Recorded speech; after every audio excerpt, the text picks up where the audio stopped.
મિત્રો, ગ્રહોની માયામાં મારા દરેક વાલા જાતકોનું સ્વાગત. મિત્રો, આજે આપણે વાત કરીશું દૈનિક રાશિ ભવિષ્યની. મિત્રો, 13/9/2025 આજે શનિવારનો દિવસ, હનુમાનજીની આરાધના કરી અને દિવસની શરૂઆત કરીએ. મિત્રો, આજે આપણે જે વાત કરવા જઈ રહ્યા છીએ તે દૈનિક રાશિ ભવિષ્ય. મિત્રો, દૈનિક રાશિ ભવિષ્યની વાત કરીએ તે પહેલા આપણે વાત કરીએ પંચાંગ ઉપર. તો વિક્રમ સંવત 2081 અને ઈસવીસન 2025.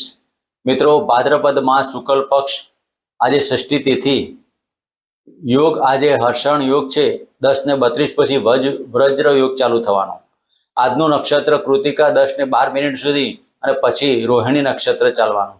મિત્રો, આજનું કર્ણ મણિજ કર્ણ છે 7:25 પછી અને વિષ્ટિ ભદ્ર યોગ કર્ણ ચાલુ થવાનો. આજનો ચંદ્રમા વૃષભ રાશિમાં અને આજના અભિજીત મુહૂર્ત 11:52 થી 12:41 સુધી અને રાહુકાળ આજના 9:10 થી 10:43 સુધી આજનો રાહુકાળ રહેશે. મિત્રો, રાહુકાળમાં કોઈ પણ શુભ કાર્યો ના કરવા અને અભિજીત મુહૂર્તમાં દરેક સારા કાર્યો કરી શકાય. મિત્રો, આજે આપણે જે વાત કરવા જઈ રહ્યા છીએ આજનું પંચાંગ હતું આ પ્રમાણે. અને હવે આપણે વાત કરીશું ગ્રહ ગોચરની. મિથુન રાશિમાં ગુરુદેવનું પરિભ્રમણ ચાલે છે અને કર્ક રાશિમાં શુક્રદેવ. સૂર્યદેવનું પરિભ્રમણ સિંહ રાશિમાં સાથે કેતુ અને બુધનું પણ યુતિમાં ચાલે છે. મંગળદેવ આજે રાશિ પરિભ્રમણ કરી અને તુલા રાશિમાં સાંજે જવાના. તો મંગળદેવનું કન્યા રાશિમાં અને તુલા રાશિમાં બંને જગ્યાએ પરિભ્રમણ રહેવાનું. રાહુદેવ કુંભ રાશિમાં અને શનિ મહારાજ મીન રાશિમાં યથાવત છે અને ચંદ્રદેવનું ભ્રમણ આજે વૃષભ રાશિમાં ચાલવાનું. તો મિત્રો, આ હતું આજનું ગોચર ભ્રમણ. મિત્રો, આજે મંગળદેવનું પરિભ્રમણ થવાનું છે. જન્મ કુંડલીમાં મંગળદેવ 43 થી 45 દિવસના સમય દરમિયાન મંગળદેવનું પરિભ્રમણ થશે અને મંગળદેવ ગુરુદેવની દ્રષ્ટિમાં અને રાહુદેવની દ્રષ્ટિમાં પણ રહેવાના. તો દરેક જાતકોને કેવા કેવા પ્રકારના ફળ મળશે તેની પણ આપણે અંદર દૈનિક રાશિ ભવિષ્યમાં થોડીક ચર્ચાઓ લઈ લઈશું. મિત્રો, આપણે જે વાત કરવા જઈ રહ્યા છીએ દૈનિક રાશિ ભવિષ્યની. તો દૈનિક રાશિ ભવિષ્યની વાતમાં દરેક જાતકોનું ચંદ્ર રાશિ ઉપર આધારિત અથવા તો પોતાના નામ રાશિ ઉપર ઉચ્ચારણ થતું હોય તે પ્રમાણે આજનું રાશિફળ વિચારવું. મિત્રો, આજે જન્મેલા જાતકોનું વૃષભ રાશિમાં નામ આવશે તો બ વ ઉ પર નામકરણ કરી શકાય. મિત્રો, હવે આપણે જોઈએ દૈનિક રાશિ ભવિષ્યની. અને દૈનિક રાશિ ભવિષ્યની વાત કરીએ તો આજે પહેલી રાશિ એટલે મેષ રાશિ. મેષ રાશિના જાતકોને આજના દિવસમાં વાણીની અંદર અને જે જાતકો કલાકારી ક્ષેત્રમાં હોય, ગાયન કલાકાર હોય, એક્ટર કલાકાર હોય, વાણીથી લગતા ધંધા હોય, જ્યોતિષ કાર્ય જે જાતકો કરતા હોય તેવા જાતકોને આજનો દિવસ શુભ અને સારો બની રહે. આજના દિવસમાં મનની અંદર ધારેલા કાર્યો દરેક સફળતા પ્રાપ્ત થાય. મનથી વિચારેલા શબ્દો બોલો અને તેમાં તમારી સુંદરતા પ્રાપ્ત થાય. મેષ રાશિના જાતકોને આજે મંગળદેવનું પરિભ્રમણ જે પોતાની રાશિથી 7મા સ્થાને આવશે તો આજનો દિવસ આપણા માટે શુભ રહે અને આ 45 દિવસનો ગાળો પણ આપણા માટે શુભ રહેશે.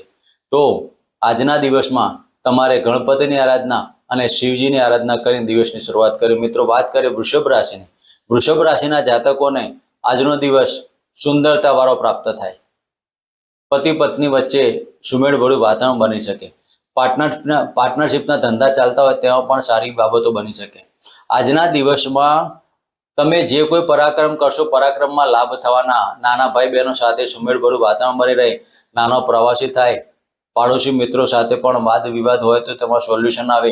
આજે તમારે કોઈ ઇન્ટરવ્યુમાં જવું હોય, પ્રાઇવેટ કંપની હોય કે સરકારી ક્ષેત્ર હોય કે કોઈ પણ જગ્યાએ આજે કોમ્પિટિશન એક્ઝામ હોય તેમાં પણ તમારું પ્રભુત્વ જાળી શકાય. આજે તમે કોઈ પણ પ્રાઇવેટ નોકરીમાં જો જોડાયેલા હોય તેવા જાતકોએ નોકરી ટ્રાન્સફર કર્યું અને આજે તમારે ઇન્ટરવ્યુ આપવો હોય તો આજનો દિવસ સારામાં સારો ગણી શકાય. આજના દિવસમાં કરેલા કાર્યો તમારા સુંદરતા પ્રાપ્ત કરે. વૃષભ રાશિના જાતકોએ ઓમ રીમ ચંદ્રમશે નમઃના મંત્ર કરી અને દિવસની શરૂઆત કરી. મિત્રો, વાત કરીએ મિથુન રાશિની. મિથુન રાશિના જાતકોને આજના દિવસમાં પાણીજન્ય રોગોથી સાચવવું પણ સાથે સાથે આજના દિવસમાં તમારી યાત્રા અને પ્રવાસ શુભ પ્રાપ્ત થાય. આજે તમારે બીજા પાત્ર સાથેની મુલાકાત થાય. આજે તમારા પાર્ટનરશિપથી પણ તમે બીજા કોઈ પાત્ર સાથે જોડાયેલા હોય તેમાં તમારું વાતાવરણ બની રહે. પણ વાદ ને વિવાદમાં ન પડવું. આજે માનસિક ટેન્શન તમારે આવવાનું પણ તેના માટે તમારે મન ઉપર એકાગ્રતા જાળવવાની. મિથુન રાશિના જાતકોએ શેર સટ્ટા લોટરીના કાર્યો ન કરવા. આજના દિવસમાં નાણાંની નુકસાની બની શકે અને આજે તમારું કોઈ પણ કાર્ય કરવું હોય તો જોઈ વિચારીને કરવું. મિથુન રાશિના જાતકોએ વાણી પર સંયમ રાખવો. મુસાફરી સારી રહે પણ બોલવાના કારણે તમારું દરેક કાર્યોમાં વિઘ્ન આવે. માટે આજના દિવસમાં તમારે ઓમ નમઃ ભગવતે વાસુદેવના મંત્ર કરવા અને ઓમ હ્રીમ ચંદ્રમસે નમઃના મંત્ર પણ કરવા. મિત્રો, વાત કરીશું કર્ક રાશિને. તો કર્ક રાશિના જાતકોને આજના દિવસમાં ભાગ્યની ઉન્નતિ, ધારા કાર્યો કરી શકે, શેર સટ્ટા લોટરીમાં લાભ, સંતાનથી લાભ અને સંતાન તરફથી પણ લાભ. તમારા સંતાનની પ્રગતિ આજના દિવસમાં દેખાઈ રહી છે. મિત્રો, આજે તમારા મન ઉપર પ્રફુલ્લિત વાતાવરણ બની રહે. આજે તમારા મનની અંદર અને દિલની અંદર ખૂબ જ આનંદ અને ઉત્સાહ ભરેલો દિવસ બની શકે. તો કર્ક રાશિના જાતકોએ આજે પોતાના મમ્મીના ચરણ સ્પર્શ કરીને દિવસની શરૂઆત કરી. મિત્રો, ચંદ્ર એ માતાનો કારક છે અને માતાના ચરણ સ્પર્શ કરવાથી પણ દિવસમાં સૌંદર્યતા પ્રાપ્ત થાય. થોડીક અડચણોને બાદ કરતા આજનો દિવસ સારો અને સુલભભર્યો બની રહે. મિત્રો, વાત કરીએ સિંહ રાશિને. તો સિંહ રાશિના જાતકોને રાજકીય ક્ષેત્રે જે જાતકો જોડાયેલા હોય, નોકરીની અંદર સરકારી ક્ષેત્રમાં જોડાયેલા હોય તેવા જાતકોને આજે ખૂબ લાભ. આપના ઉપલા અધિકારીઓથી આપને સાથ ને સહકાર મળી રહે. આજે જે જાતકો મકાનની બાબતોમાં અથવા તો નાનું કોઈ વાહન લેવું હોય તેમાં પણ તમારે જો આજે કાર્ય કરવા હોય તો આજનો દિવસ તમારા માટે સારો ગણી શકાય. આજના દિવસમાં થોડીક ચિંતાઓને બાદ કરતા આજનો દિવસ સારો બની રહે. શનિદેવની દ્રષ્ટિ ચંદ્ર પર પડતી હોવાના કારણે થોડાક ચિંતા ઊભી થાય, પિતાની તબિયતમાં બગાડ આવે અને પિતાની ભાગ્યની હાનિ થાય તેવું બની શકે.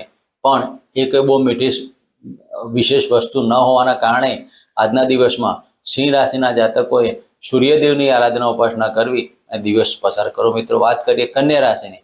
તો કન્યા રાશિના જાતકોને આજે ધાર્મિક કાર્યો પાછળ ખર્ચ થાય. મિત્રો, આજે પિતાનો ભાગ્યની ઉન્નતિ, આજે રાજકીય ક્ષેત્રે જોડાવો હોય તો શુભ બાબતો થાય. આજે તમારા કરાયેલા પરાક્રમની અંદર લાભ પ્રાપ્ત થાય. આજના દિવસમાં કન્યા રાશિના જાતકોને લાભ અતિ વિશેષ બની શકે. શેર સટ્ટા લોટરીમાં ભાગ્યની ઉન્નતિ બની શકે.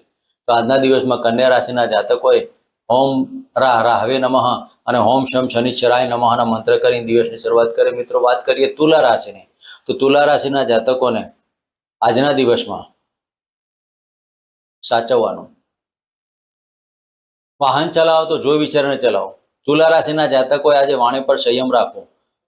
મગજની અંદર ક્રોધની બાબતો બને તો ક્રોધ નહીં લાવવો. નેગેટિવિટી દૂર કરી પોઝિટિવિટીમાં ચાલવું. તુલા રાશિના જાતકોએ આજે પડવા વાગવાના યોગ હોવાના કારણે સાધન જોઈ વિચારીને ચલાવો. આગ અકસ્માતની બાબતો પણ બની શકે છે. પાણીજન્ય રોગોથી વાયરલ ઇન્ફેક્શન પણ થઈ શકે છે. જે જાતકોને ઘણા સમયથી થાઇરોઇડના ડાયાબિટીસથી પીડાતા હોય તેવા જાતકોને રોગમાં વૃદ્ધિ થાય તેવી બાબતો ગણી શકાય. આજના દિવસમાં દરિયાપારની મુસાફરી કરી હોય તો સારું બની શકે. જે જાતકો વિદેશ સાથે જોડાયેલા હોય તો વિદેશમાં તમને લાભ મળી શકે છે. તુલા રાશિના જાતકોએ આજે ઓમ કુલદેવતા ભ્યો નમઃના મંત્ર કરી દિવસની શરૂઆત કરી. મિત્રો, વાત કરીએ વૃશ્ચિક રાશિની. વૃશ્ચિક રાશિના જાતકોને પતિ પત્ની વચ્ચે સુમેળભર્યું વાતાવરણ બની શકે. જે જાતકોને ઘણા સમયથી દાંપત્ય જીવનમાં વિખવાદ ચાલતો હોય તેમાં સારું વાતાવરણ બની શકે.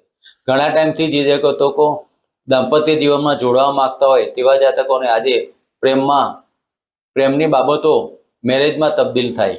તો આજના દિવસમાં વૃશ્ચિક રાશિના જાતકોએ પોતાના કુળદેવીની આરાધના કરવી. ઓમ કુલદેવતા ભ્યો નમઃ ના મંત્ર કરી દિવસની શરૂઆત કરી. મિત્રો, વાત કરીએ ધનુ રાશિને. તો ધનુ રાશિના જાતકોને આજે નોકરીમાં ઉન્નતિ મળે. મોસાળ પક્ષથી કંઈક સારા સમાચાર મળે. નોકરીની અંદર જો કોઈ કોમ્પિટિટર એક્ઝામ આપી હોય તેમાં સારી બાબતો બની શકે. આજના દિવસમાં તમારે વિલ વારસો પ્રોપર્ટીના કાર્યો કરી શકાય. મિત્રો, આજે લાભની બાબતો બની શકે.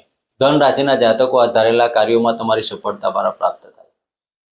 ધન રાશિના જાતકોએ આજે મગજ ઉપર કંટ્રોલ રાખવો, ઉગ્રતા ન રાખવી. વાણી ઉપર તો સંયમ રાખવો. સાથે સાથે આજના દિવસમાં તમારે માતાના ચરણ સ્પર્શ કરીને દિવસની શરૂઆત કરી. મિત્રો, વાત કરીએ મકર રાશિની.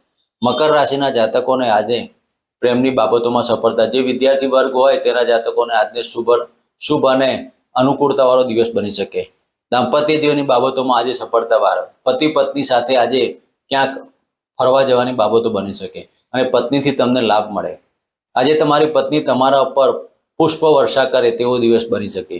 તો મકર રાશિના જાતકોએ આજે તમારા પત્નીની બાબતોમાં સારું બનાવવા માટે અને સુંદરતા બનાવવા માટે પત્નીને જોઈતી વસ્તુ ખરીદીને આપવાથી આજનો દિવસ તમારો સફળતાઓ પ્રાપ્ત થાય. મિત્રો, વાત કરીશું કુંભ રાશિની. તો કુંભ રાશિના જાતકોને આજે મનની અંદર એકાગ્રતા મળે, હૃદયની બાબતોમાં આજે સુંદરતા પ્રાપ્ત થાય. લાગણીવાળા સંબંધોમાં તમને ક્યાંક તમારી લાગણી ગવાતી હોય તેવું લાગે. જે જાતકો તમારા સ્નેહીજનો સાથે સંબંધો ઘણા ટાઈમથી હોય ત્યાં તમને હૃદયમાં લાગણી થાય તેવી ઘટના બને. દિવસના ઉત્તરાર્ધની અંદર કુંભ રાશિના જાતકોએ મનમાં લાગણીશીલ વિચારોના કારણે માનસિક સ્થિતિ તમારી ખોરવાય અને મન ઉપર કંટ્રોલ ના રહેવાના કારણે ગુસ્સો અને આવેગ ના આવે તેનું ધ્યાન રાખો. તો કુંભ રાશિના જાતકોએ આજના દિવસમાં હાઇપર એસિડિટી અથવા તો હાઈ બીપીના રોગોથી જે પીડાતા હોય તેવા જાતકોએ આજે પણ ધ્યાન રાખવું. કુંભ રાશિના જાતકોએ આજે ઓમ શમ શનિચરાય નમઃ અને ઓમ પિતૃ દેવતાભ્યો નમઃના મંત્ર કરી દિવસની શરૂઆત કરી. મિત્રો, વાત કરીશું મીન રાશિની. મીન રાશિના જાતકોએ આજે પ્રવાસને પર્યટનની બાબતોમાં સાનુકૂળતા બની શકે. નાના ભાઈ બહેનો સાથે વાદ વિવાદમાં ન પડવું. આજના દિવસમાં તમારા નાના ભાઈ બહેનોથી ખૂબ જ સાચવવું. આજે તમારો સ્નેહીજનો તમને સાથ ને સહકાર આપશે. આજના દિવસમાં જે જાતકો પ્રેમી યુગલ હોય તેમાં તમારી સફળતા પ્રાપ્ત થાય. અને આજના દિવસમાં મીન રાશિના જાતકોએ થોડીક માનસિક ચિંતાઓ ઓછી કરી અને પોઝિટિવ વાતાવરણ બનાવો. ઘરની અંદર ગૃહ કલેશ ના થાય તેની પણ જાળવી. પતિ પત્ની વચ્ચે નાની મોટી બાબતોમાં ઉગ્રતા ના થાય તેનું પણ મીન રાશિવાળા જાતકો આજે તમારે કોઈની પર ઈર્ષા અને આવેગ ન કરવો. આજે તમારા મન ઉપર શનિદેવની દ્રષ્ટિ હોવાના કારણે, ચંદ્ર ઉપર શનિ દ્રષ્ટિ હોવાના કારણે આજે તમારું મન વિચલિત થાય. તેના કારણે માનસિક સ્થિતિ ખોરવાય. પેટને લગતા રોગો સાચવવા, બહારની વસ્તુ ખાવી નહીં. આજના દિવસમાં મીન રાશિના જાતકોએ ઓમ શમ શનિચરાય નમઃ અને હનુમાનજીની આરાધના કરી અને આજનો દિવસ પસાર કરો. મિત્રો, ફરી મળીશું આ ચરણમાં, આ જગ્યાએ. જય મા.